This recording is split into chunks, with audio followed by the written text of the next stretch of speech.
Good morning and good afternoon to you wherever you are. Grace and peace to you. I hope that your Wednesday morning is going well. Praise God. I just want to reinforce your hand today in whatever fight that you are engaged in today. Praise God. And I want to read in your hearing today Ephesians 6 from verse 10 to 13. Finally, my brethren, be strong in the Lord and in the power of his might.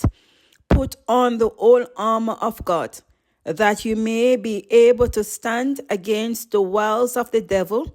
For we do not wrestle against flesh and blood, but against principalities, against powers, against the rulers of the darkness of this age, against spiritual hosts of wickedness in heavenly places. Therefore, take up the whole armor of God, that you may be able to stand in the evil days, and having done all, to stand. Praise God. Beloved ones, it is very important for us to understand that we are engaging in a real warfare. And this warfare is not against human beings. The spiritual warfare is not a political struggle. It is not a social struggle. It is not an economical struggle. It is not a religious struggle. It is not a struggle between human beings. It is not a struggle against your brother. It is not against your sister. But we are engaging in a spiritual warfare. The spiritual warfare is within us. It is an internal warfare. It is an internal warfare in our minds. The enemy would want us to look at each other as the enemy, but the devil, Satan, and his fallen angels are the real enemies. The Bible tells us that the enemy is like a roaring lion, seeking who he may devour. My brethren, Satan is a spirit. The devil is a spirit.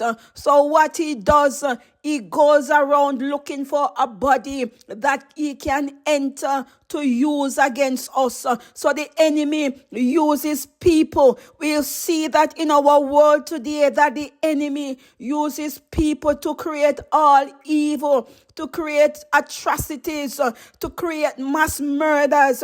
But that is not the real enemy. The real enemy is a spirit that embodies individuals. Our real enemy, the devil, he lurks in the shadows of the unseen world, moving people as pawns on the chessboard of time. Today, I come to encourage you today to stop using your strength in vain to fight against each other. We do not wrestle against people. Yes, we see the wickedness in people. We hear the evil things that they have done. But the real problem, my brothers and sisters, is not the individuals that we see in the physical sense. The battle that we are engaged in, the fight that we are engaged in, is not an ordinary fight. There is a greater arena than the one that we can see. Today, I want to make it clear to us that once we declare our active service to God, we have placed ourselves in the line of fire. So we have become the enemy number one prime target. The enemy will try to assassinate us. The enemy will try to wound us. The enemy will try to discourage us. The enemy will put sickness on us. The enemy will cause trouble to come upon us. But we must fight. We must fight.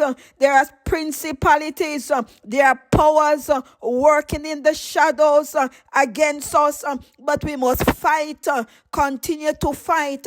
James tells us to win the battle, to win the fight that we are in today. When you engage in spiritual warfare, the first step that you have to do in James 4, it tells us you have to submit. When you are bowed before God, when you submit to God, and declare that He is your strength, is the rock of your salvation. When you declare to God that He is the colonel in chief of your life, God will empower you. He will give you the power that you need. It will give you the strength that you need to run through the enemy defense. That God will give you the power to resist the adversary, and he will flee. When you bow down before God, when you pray to God, when you engage with God, that God will give you the power. He will empower you to give you the strength to fight against principalities, to fight against wickedness in high places, and the enemy will flee. The rank and file and military personnel will tell you that when they assault the enemy's stronghold, they don't just engage on the front and say that the battle is over. They have to run through the line. They have to run through the enemy line, because there might be an enemy under the bed. There might be an enemy behind the wall hiding. So when you assault a stronghold, you have to run through to clear it out, to clear out any lingering enemy, any wounded enemy that would want to resurface. So brethren, I encourage you to the fight. You have to fight. You have to fight over your minds. You have to fight at the negative thoughts that the enemy would want to tell you. I enforce your hands today. Continue to fight the good fight of faith, because this fight that you're in, you will not lose. You will not surrender to the enemy. There is no truce. There is no peace treaty. The enemy don't play fear. So you have to be radical in God. You have to get radical. You have to get radical to defeat the enemy's stronghold over your life today. Have a blessed day. God bless you.